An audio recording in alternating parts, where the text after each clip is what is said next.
here to our June 9th, 2016 Hill Springs Board of Education program. I'd like to call to order. Roll call. Aida, I'm here. Sean, Here. Sylvia will be absent this evening. Steve, Here. Evan, Here. All right. Okay, approval of the May 12th, 2016 minutes. So moved. Thank you. Second? Second. All right, any comments either? Anybody? Okay, roll call. Sean, Yes. Steve, Yes. Evan, Yes. Aida. Yes. All right. I'd like to acknowledge the people present and just request that before you leave, you sign your name in over there. Perfect. That'd be great. Yep. Okay, we're moving on to communications, presentations, and reports. 2.1, communications. We have a letter from Cameron McCoy dated May 7th, 2016. A letter from Kristen McNeely dated May 20th, 2016. See that? There's an error there. Letter from Renee Hatter dated May 24th, 2016. Letter from Dan West dated May 25th, 2016. Letter from Shannon Wilson dated May 27th, 2016. Letter from Tara Krieg dated May 28th, 2016. And a letter from Kelly Lewis dated June 7th, 2016. Okay, moving right into any community comments. Anybody have a comment? From the audience? No? Okay, Nate, you're up. Schools in Action, Athletic Department update. All right, fantastic. Let me give a quick prelude to his talk, brief commentary. Basically, Nate and I talked about the idea. He does a lot of work around the schools, and I think it's really important for him to maybe update the board every now and then about what he's doing, because I don't think you all heard much, really, in my 6 years from my athletic director at all. So I think this may be something we'll see how it goes, maybe a regular thing we can do every 6 months or so, and give the board some good updates. So without further ado, go ahead, Nate. Great, thanks, Mario. I appreciate that. And as Mario stated, asked me to keep it very brief, so I will do my best. Thought that I would print this off so that if there are any holes as far as what we're able to touch on this evening, you have some notes. But yeah, by all means, I think at minimum an annual athletics update would be a great thing for you guys from a knowledge standpoint, but biannual, whatever the case may be. So I won't hesitate any longer, just kind of go through here. Most of this information is probably knowledgeable from everyone. The areas that I'd really like to touch on is the third category the most, so I'll run through the first two very briefly to keep in my 5 to 7 minute window I was given. So just from an athletics highlights standpoint, by all means, we always want to promote the success that our athletes have, and very much proud of the accomplishments this year. So just kind of running through that list, we did have 5 different sports that were conference champions this year. We also had boys basketball who not only were conference championships, but district champs and regional finalists. From an individual standpoint, we had 5 individuals that qualified for state, which is very impressive, 2 swimmers, and then 3 track and field athletes, as you can see there. One thing to really highlight in this category, we finished second this year in our all sports trophy. Basically what that is in all the conference sports, totaling up all your standings throughout the year and where you stand within your conference. By technicality, because softball technically was not a conference sport this year, we finished as runner-up by 4 points. We would have won it if softball would have remained a conference sport. So that was a little bit of a bummer technicality, but we feel very strongly and proud about the accomplishments of our student athletes. And then final thing to highlight, always those moving on to play at the next level. Very proud of those 3 student athletes as they'll go on and play intercollegiately. As far as AD projects and accomplishments, again, with a very small time window, just had to pick the highlights. Biggest one, and this was working alongside Mario with allowing us to use some permanent improvement funds along with some minor fundraising that went into that. But really the major project we did, as everyone appreciates, is our gym makeover project.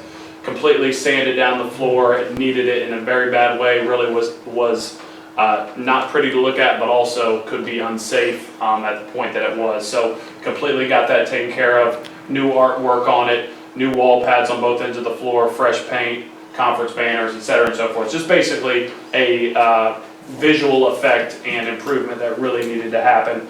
Also, replaced the roof of the press box. That was a safety concern that we wanted to address and took care of.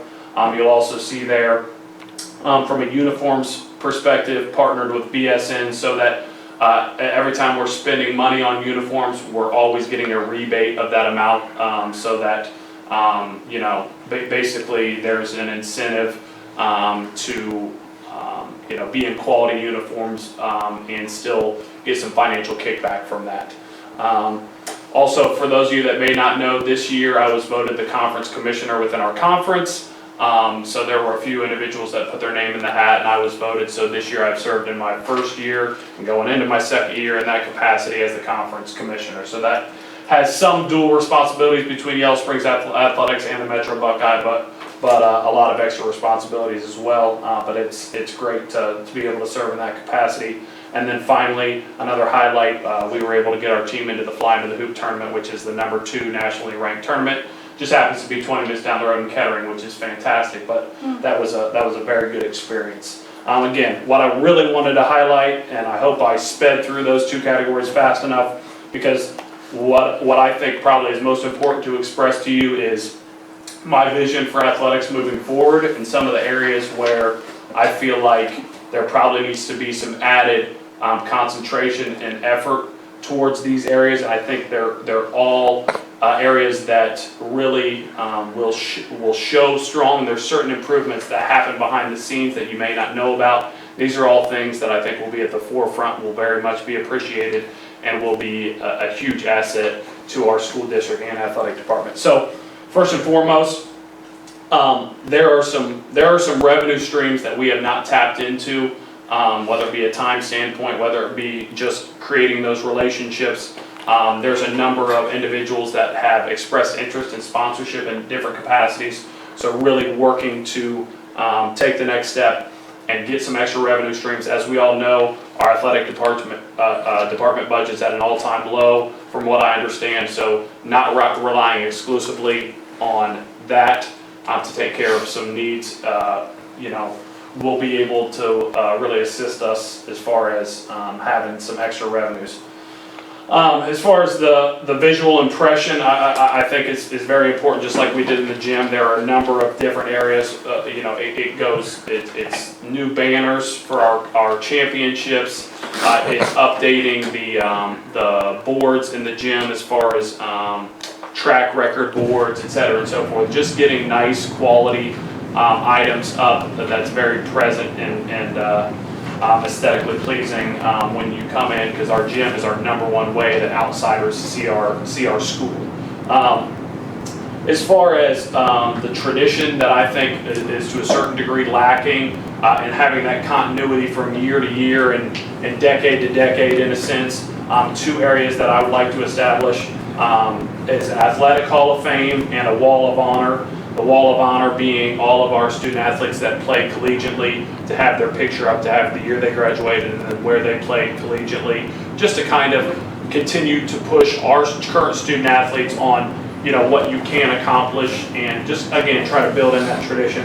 So I think the Athletic Hall of Fame and the Wall of Honor would be two great assets. Also, I think an area that I really need to step up and put more effort into is social media. Really working, the kids obviously really take to the Twitter, the Facebook, et cetera, and so forth. So not only just using the websites and the calendars, but really pushing our athletics departments through social media. That's an area that I definitely want to add more time and energy towards. Hosting special events, I guess we have hosted some in the past. We host very little currently outside of the end of the year tournaments that we qualify as seeds to host. Really the only event we host is a cross-country event. So having holiday tournaments, having a volleyball invitational, those are some things I think that can be really good for our student athletes. And then finally, an area and something that I plan on rolling out with approval, because I think maybe the #1 thing and why I left it last is to make a concerted effort to improve school spirit, game day environment, and there's a program called Superfan U. It's basically a free app that you can categorize students and you can categorize adults as well, and it's a free app, and this company, you send them your schedule, and they'll plug in all of your locations. So for instance, they plug in Gaunt Park for softball and baseball, the gym for basketball and volleyball, et cetera, and so forth, and it allows you to check in through the app. And basically, it's a super fan system where you're earning points by attending events. So it promotes attendance, hopefully bringing in more revenue, but I think the cooler part of it is within the student athlete, peer-to-peer, peer support, student section aspect, because they're earning points, and then you can set it, so let's say they earn 100 points, they get a free Yellow Springs hoodie, or whatever you want to set it at. So then that not only is applicable to home games, but it's also applicable to road games. So this company will use Google Maps to plug in a radius on every location that you will play at.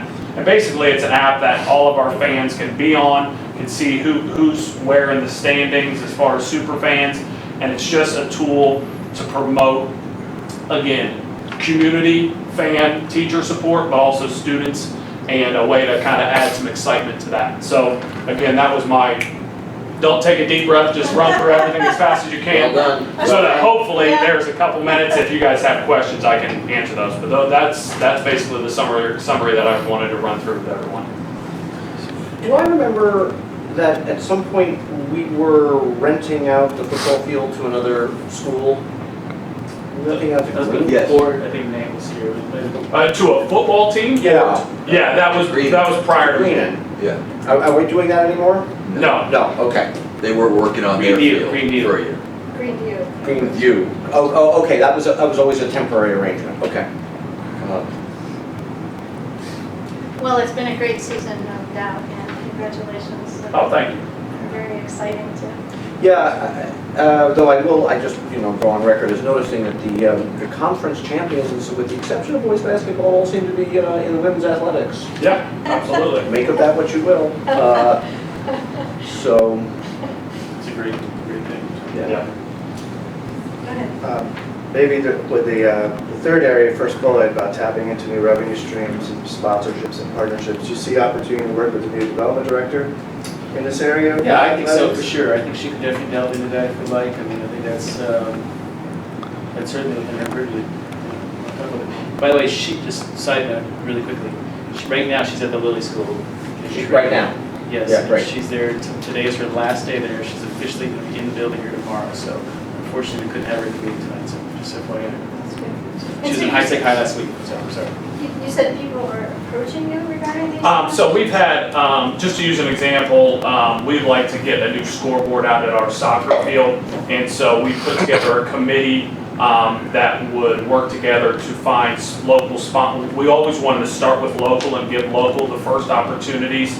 And so we have a list of, I believe, 4 different local businesses that are interested in partnering. So that's one example there. But then there's also some bigger scale, not necessarily local, but like Stats Hub is another company that we may look into. It would very well kind of fall along the PBL as far as getting students and allowing them to learn outside of the classroom, and it also serves as a revenue stream because there's kind of a sponsorship model that's in place. So yes, I've had a few meetings and I'm trying to find the balance between people feeling like they're getting nickel and dimed and they're being, that you can sign up for this and you can sign up for this and then you can go on this website and get this, trying to pick the 2 or 3 that really fit, not only helping us financially, but helping us from as far as what the system provides. Great, smart. It's good. Anything else, Evan? Just appreciate the enthusiasm around the areas to improve. Yeah, Thank you. absolutely. Thanks for taking Right, some yeah, time. and I think definitely, whether it be, I'd say probably the 2 options would be biannual or just even once a season, so that at the conclusion of fall, winter, and spring, maybe that would be the most functional way to do it. But yeah, I'd love to keep you guys apprised to what's going on and get feedback, so. Let me add that, so Nate's following through on what we talked about a few months ago, if you remember, maybe 6 months ago, about the idea of getting these stipends in as quickly as possible. You'll see some winter sports ones on this particular agenda here, so we appreciate that and getting moving on that early, and so that's already happening. Yeah, we have all fall and winter except basically girls soccer, which we just recently found out she was not able to return. But otherwise, we're on the model of staying 2 seasons ahead as far as contracts being turned in. Time to lean on Lohmeyer. Been leaning heavy. Been leaning heavy. Is that I right? think his daughter is an asset to pushing that. She leaning too? We're all leaning. Yeah. So Wow. maybe want to give Kate Lohmeyer. Yeah, Kate Lohmeyer. we would love it, but yeah, we have, my deadline for applications is next week, so we have some and we'll be looking through that, but yeah. Great. All right, Wow. well, thank you very much. All right, Thanks. absolutely. Thanks for your time. Okay, Yeah. you guys need anything else? Good. All right, just sign out here? Yeah. please. All righty, Thank have a you. good evening. Thank you, you too. That was fun. Okay, administrative reports. Good evening. Hi. Hi. So it's summer, and that's it's a lot different around the school during summer. It's just a couple people in the building and lots of time to focus on projects and get organized and hire and interview and go through lots of resumes and do all that important work. So it's going well so far. I guess probably on my report, the thing I'd like to focus on the most is just I completed my PBL project about songwriting, and Mario got to see his daughter perform at our open mic coffee house, which was our ending product, our final performance piece.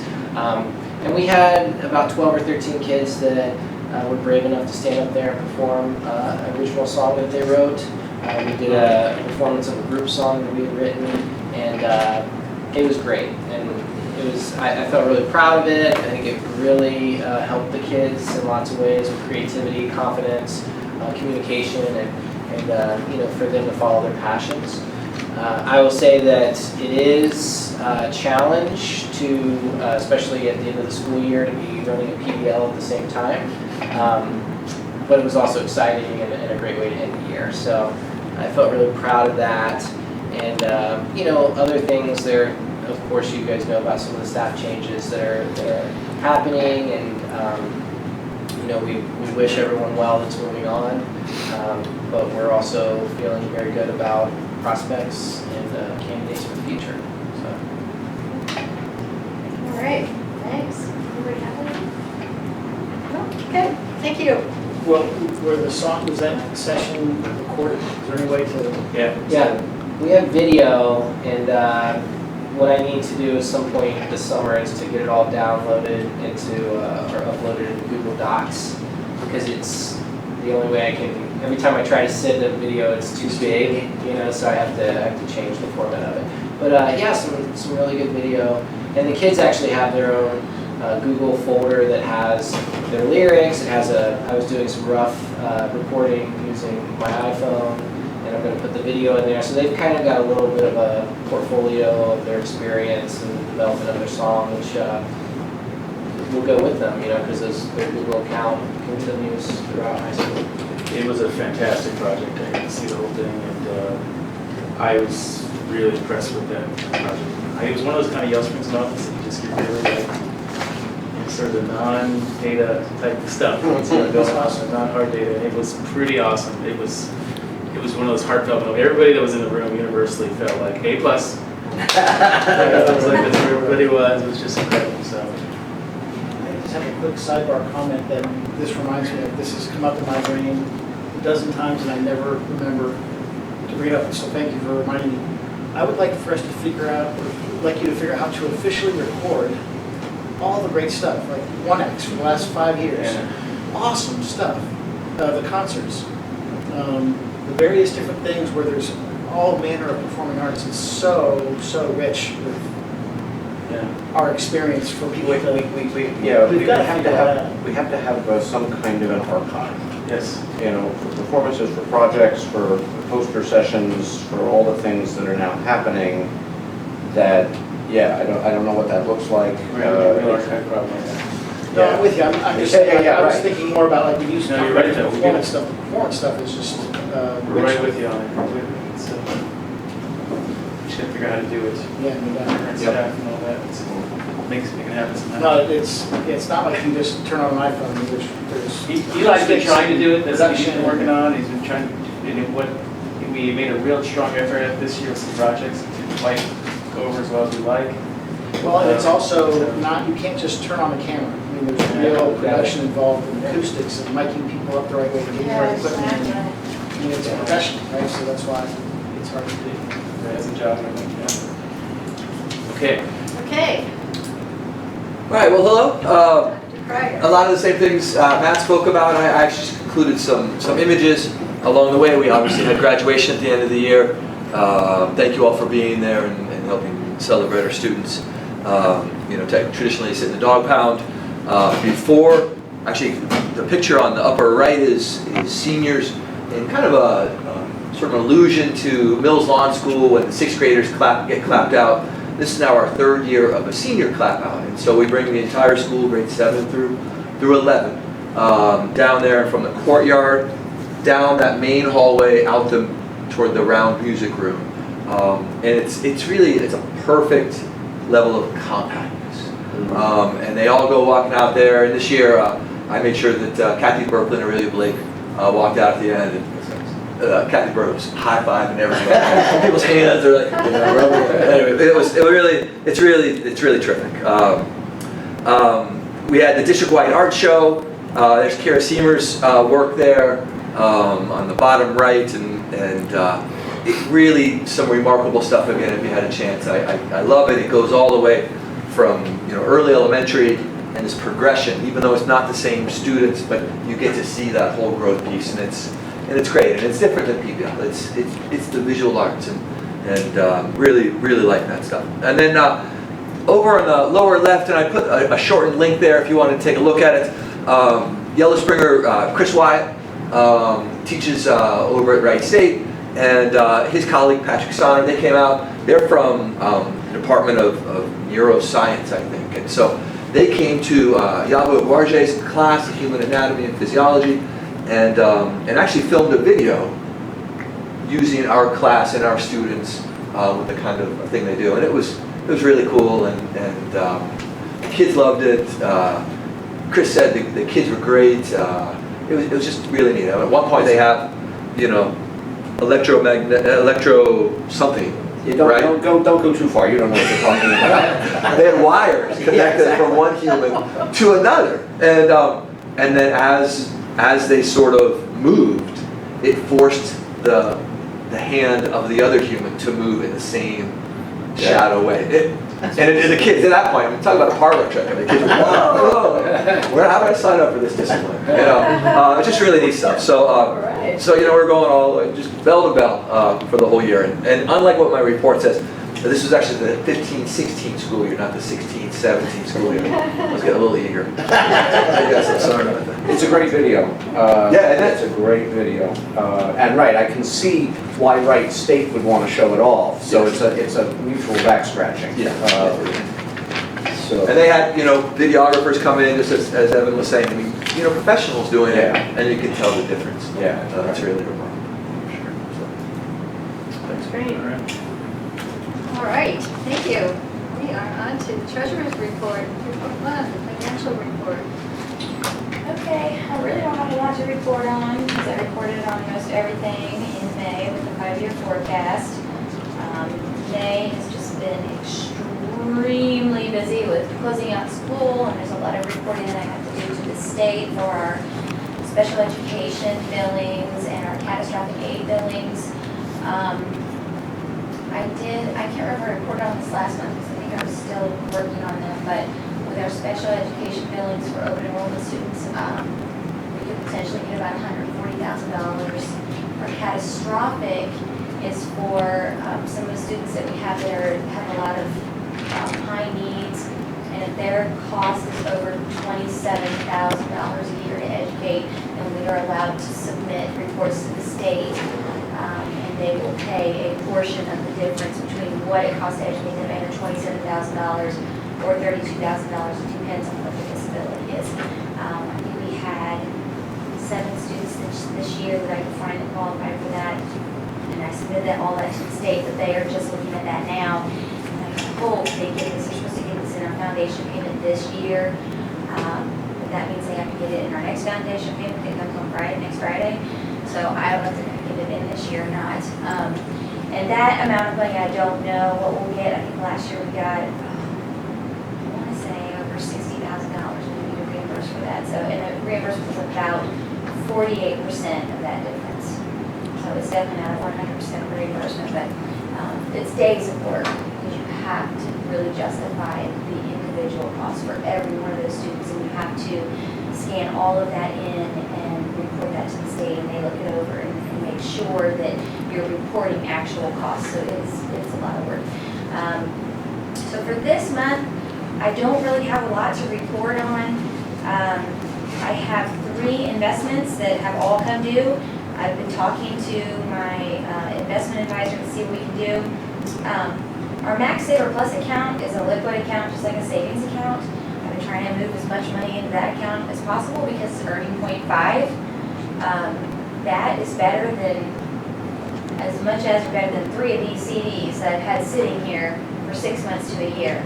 It's very frustrating. He sent me some new investment options, and I could go out 2 years and get 0.7%. So I might just keep money in the Max Saver and see how that does. I might portion some out just to get a little bit more interest, but the interest rates are just still not looking good, even going out longer term. So I'm really disappointed to see that today.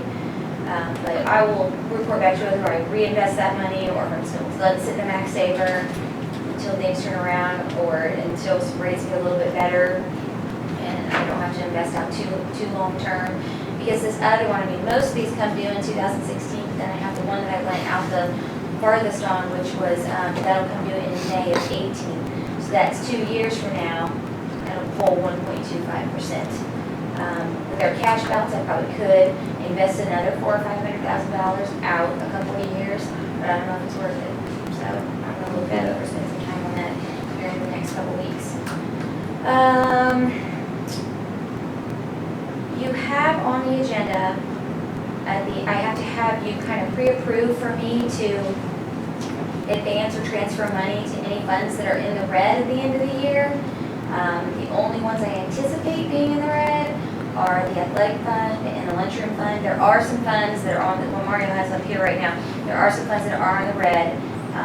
Some funds that shouldn't be in the red. I've been talking to the person responsible for that, making sure we get those funds out of the red by the end of the school year. And hopefully it's just gonna be athletics.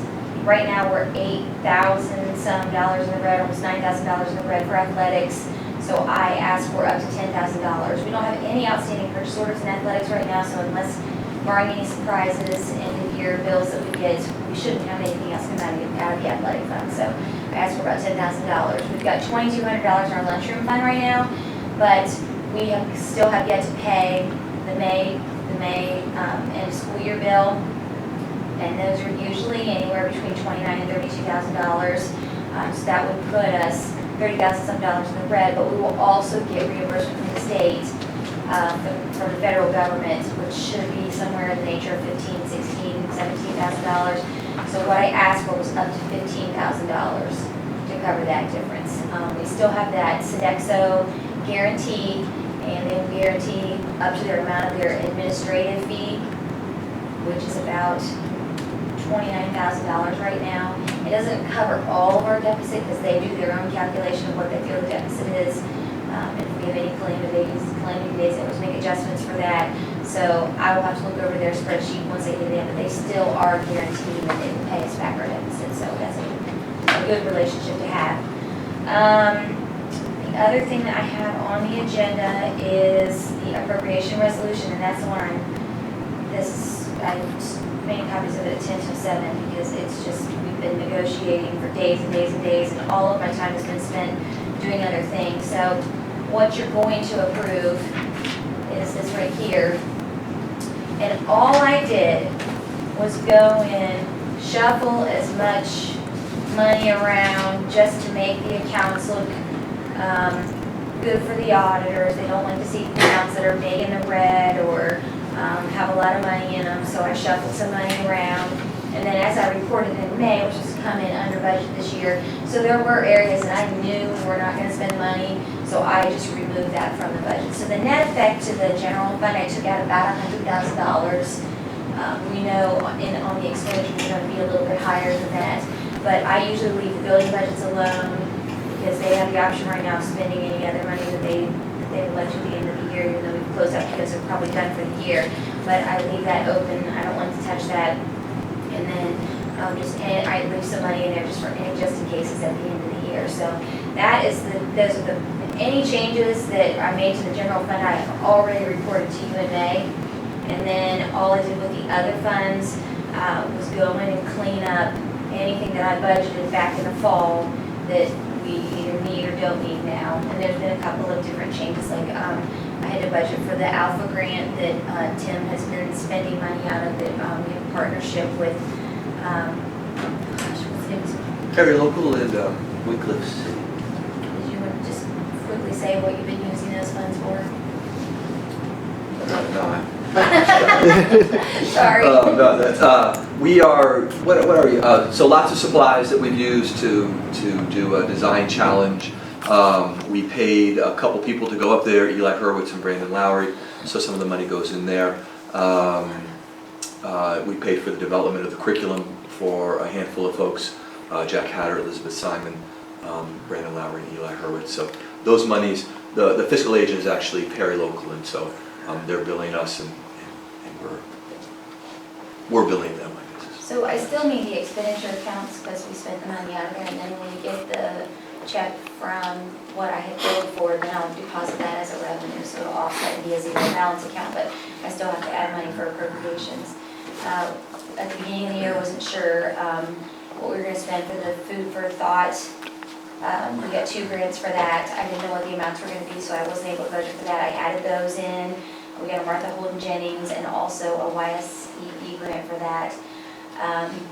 And we got a YSE grant, I think YSE or Martha Holden Jennings, for disc golf.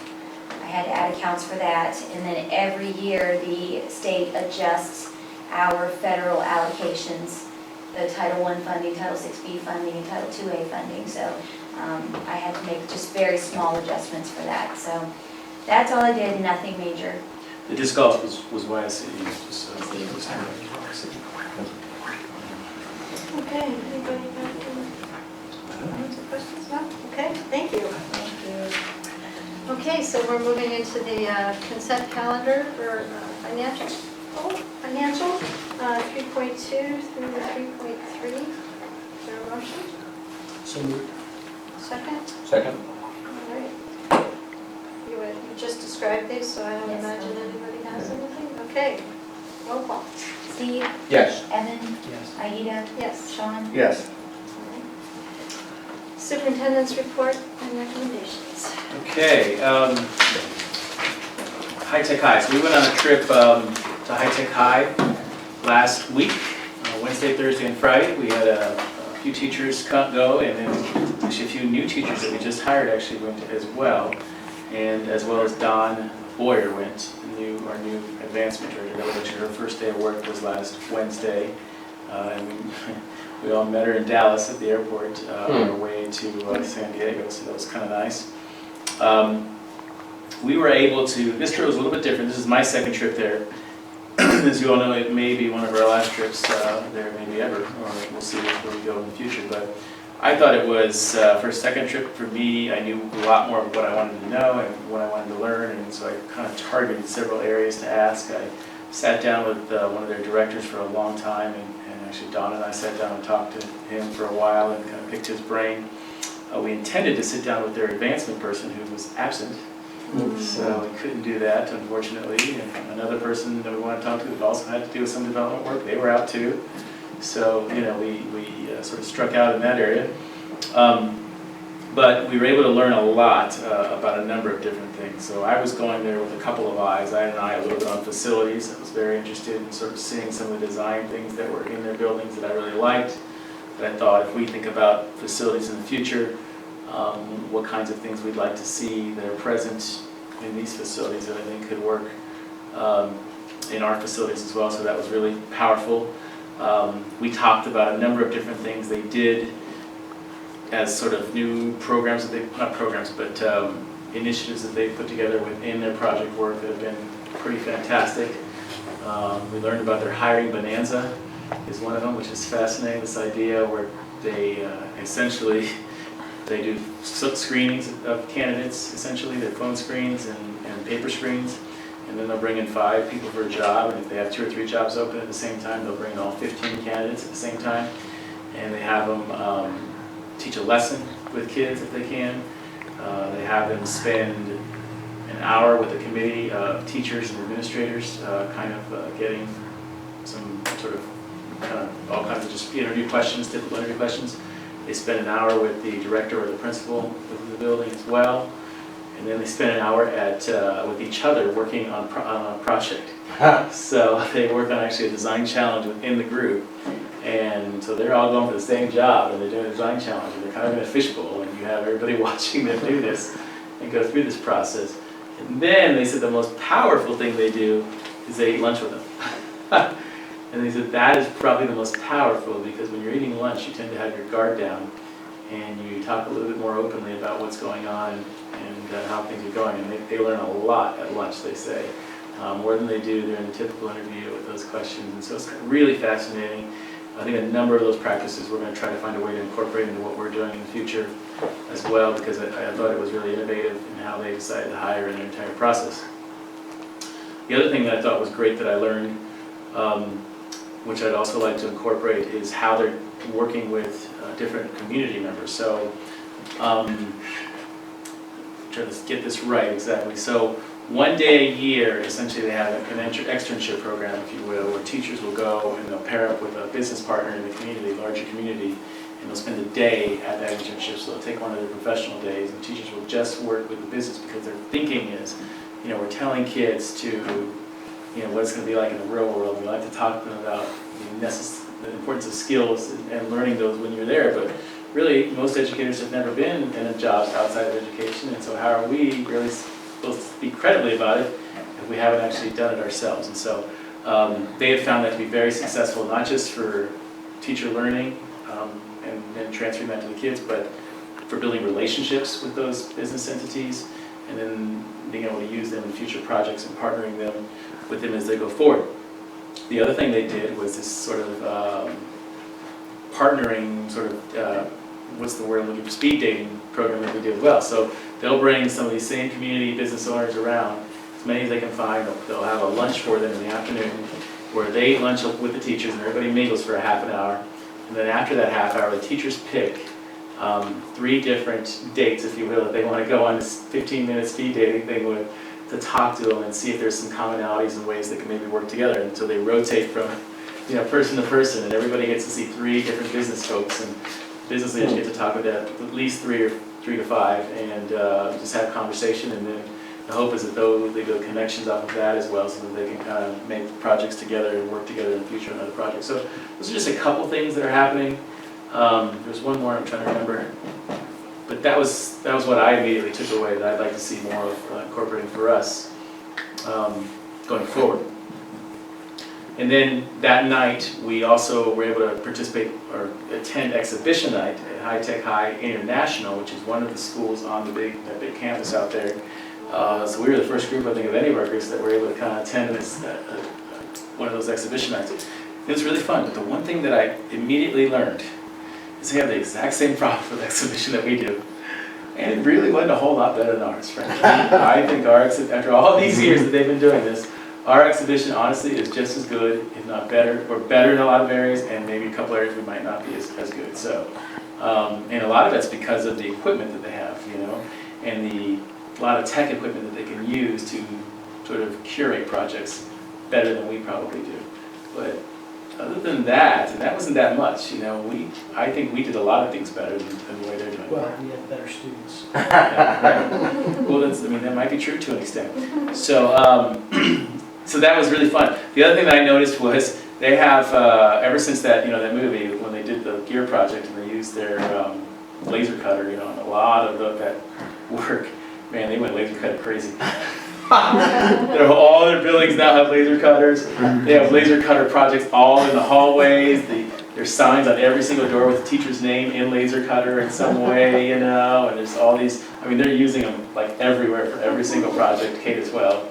And so when they're curating and putting their work on their walls, it's everywhere. And so I have pictures I'd love to show you all on my phone.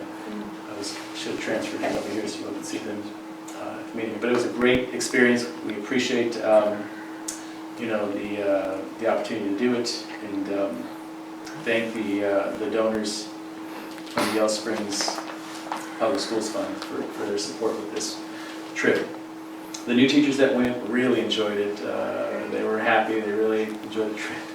Jamie was feeling pumped up that, you know, he's a Yellow Springs teacher now, and now we can, you know, it was just really great. We got to know Chris a lot, which was really great.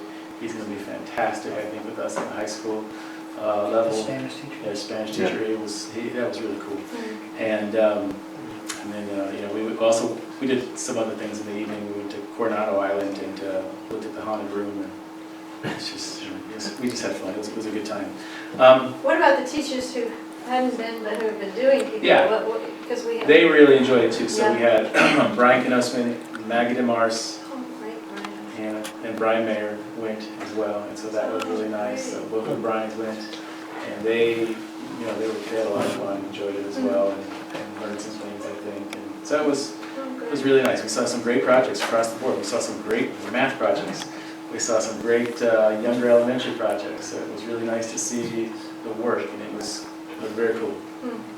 And one more thing we learned, which is really important, that I've already shared with our team, is that we had shared with them, we said, well, you know, we're trying to do these team projects with multiple disciplines, like 6 or 7 or 8 teachers working together. And we're struggling a little bit with that. You guys have any strategies? They said, how many teachers you got working on a project at once? He said, we don't have any more than 2 working together on a project. 2 or 3 maximum. And what they have is they have a humanities teacher that teaches social studies and language arts. So they're covering reading, writing, and social studies in one subject area, essentially, paired up with a science teacher. And those teachers teach the same group of 50 kids for 4 hours of the day at the high school level. And so in many ways, they're going back to an elementary model, if you will, in younger kids, where you had more relationships with kids. You had tighter connections, as opposed to the model we have in high schools today, where you have 125 kids or 120 kids coming through, and that connection's not there. So the one thing I really took to heart this time was collaboration is exceptionally difficult for 3 teachers. But when you throw what we've tried to throw in the mix, where we're having 7 or 8 or 9, even kind of almost impossible to do the kind of work and get high quality content into the projects themselves and make them authentic. So all of those things become really difficult the more teachers you involve. And so takeaway from me, and that I shared with our DVL coaches as well as our administrators, is that something we need to think about going forward for next year's, but not this upcoming year, but the year after, in terms of how do we schedule, what do we think about doing differently, can we pair teachers up in smaller teams so that they can work better together and have more authentic, solid projects that they feel good about too. Because, you know, really, if High Tech High is struggling with it after so many years, like, it makes sense why we're struggling with it as well. And they can change the combination of the team who they're working Exactly, it could be with different. throughout the year. I mean, so you're still working, collaborating with Yeah. a group. The challenge is licensure. So for us in Ohio, we hired high school teachers as social studies teachers or as English teachers. We don't hire them as social studies and English teachers. Right. And you can't find teachers that have high school licensure for social studies and English because of the credit requirements. So what they've done is, they have similar challenges, but what they do is they'll hire one that's maybe a social studies teacher or a language arts teacher, and they try to get them to get that other certification as soon as possible so that they can, you know, contribute in that way. So it's sort of an interesting idea. So you lose probably a little bit of content area expertise, but you gain relationships and you gain the whole total interdisciplinary work together that they get. So, you know, I don't know, we'll see how that goes. But, any other questions about that? Okay, just want to remind everybody we're negotiating contracts with both our support staff union, OPSE, as well as our teachers union, the Yellow Springs Education Association, which is an affiliate of the Ohio Education Association. And so we are in the middle of negotiations with both unions. We're progressing nicely. We're close. I think, to the end, and so we'll see how we go over the next few weeks and see if we can make some good progress. We'll see how it goes, but I just want to give everybody a heads up, we're still negotiating, and I think it's going fairly well right now. So, the last thing was an update on the safety plan. I was going to have Donna come and talk about that a little bit, but I'll tell you what I know. Just to give you all an update on how things are going with safety. I think one of our board members asked me to kind of talk about it a little bit, so you all understand, given light of everything that's happened, in the last several months, and around safety at schools. We have to redesign our entire safety plan basically to meet the new Ohio standards. And so we just did our safety plan a couple of years ago, 2 years ago, 1.5 years ago. And we had to redo it again and take the work we did and put it into a specific format, and it's really challenging. It's a lot different than what it used to be like. And so Donna has been charged with that, and she's working with the ODE specifically on that work. But our goal was to try to get this done before the end of the year, but it's going to be a little longer, I think, and they're working with us still. So we should be able to have it completed in the fall. But it's going to be online ultimately, the safety plan. And once it's online, the access will be granted to facilities, maps, to all kinds of things like that, directly to the police, directly to the county officers. So it'll be much more widespread than we have now. And I think in the end it'll be better than what we're doing right now. So we'll let Donna give you more of an update when she comes in the next month or August to report more on it to you all. So just wanted to share that. Thanks, appreciate that. Yeah. Okay, thanks. All right, we're moving into the administrative portion of the consent calendar, 4.2 through 4.4. Is there a motion? So moved. Second? All right, I don't think there's a whole lot. This is the regular annual adoption of the student handbook and then policies. So, and I just, I've been on the student handbook review committee for many, many years, and I really appreciate that, and really appreciate the kids' feedback, and seriously, they take input into it, so they did it again this year. All right, so roll call. Evan, Yes. Aida, Yes. Sean, Yes. Steve, Yes. All right, personnel consent calendar, moving from 4.5 through 4.7. Is there a motion? So moved. Second. All right. You want to say anything about any of these? Yeah, we're really sad for some of the losses of these great educators. Some of them are, leaving for better opportunities that they have in their home districts, or other reasons that are more family related and things of that nature, or advancements in their careers. They're great opportunities. Honestly, it's a compliment in some ways. Their teachers are being really sought after right now. The school nurse challenge is really, I think, an ongoing challenge that we have when we have a part-time nurse. It's really hard to maintain one, and they often are not staying long-term because of the hours, and it's just kind of an odd situation, feeling that the work that's needed probably needs the work of a full-time nurse to really get it done. So we're going to keep working with it the way it is now for at least one more try. We think we have a good candidate to take Tara's place. We actually are running 2 nurses 10 hours a week, just so you guys know how that works. They felt like that was an easier, more flexible schedule because nurses often have other jobs, obviously, and we can't compete with how much nurses are being paid outside of the schools. And so we'll see how that goes. But it could be that somewhere down the road I may be asking you to adjust what we're doing with school nurses if this continues to happen, because it does help us to continue that turnover in areas like nurses repeatedly over and over. Is that a service provided by ESC? They can provide, well, no, not the ESC. The ESC doesn't provide nursing, but what they do, which is interesting, is they can provide an official school nurse that has a license, that can do all the required things that the state mandates, to have a licensing. So that may be something we're really thinking about doing. Because right now what we've had is we have nurses on temporary license, which means they have to go and get sort of credits and all kinds of things on top of it. So it's really it's just an unrealistic license. Like, there's no reason they should be doing this, but it is, the state requires this. If you're a nurse, why would you go back to school to take more classes and then pay to get a school nurse license when you can just go work clinically Well, and make twice as much money? I was gonna say, Exactly. do all that extra work to make less money. Exactly. That's why you Yeah. incentivize, It that's is all a- about the incentives. Huge problem for schools, not just us. I think everybody's struggling with this right now across the board. So it's one of those mandates that makes absolutely no sense in today's economy where we are. So we're going to miss Tara. Tara's great, but she got offered a great, better job at Nationwide, so she's going to keep working on it. That's what's happening. And I think, let me see what else here. So Tina is the nurse that was working opposite of Tara this year. So she's done a great job. She's gonna work around her 2-year contract now after a 1 year. And Demetria is just up for a 2-year as well. And she's been an aide for us. Has done a great job. And then these other folks are going to continuing contracts, which is what happens in OC work. You go 1 year, 2 year, continuing. So it typically works according to the road. So Daryl, Carla, Jane, and Julie are all at that point in their careers. Been here for 3 years.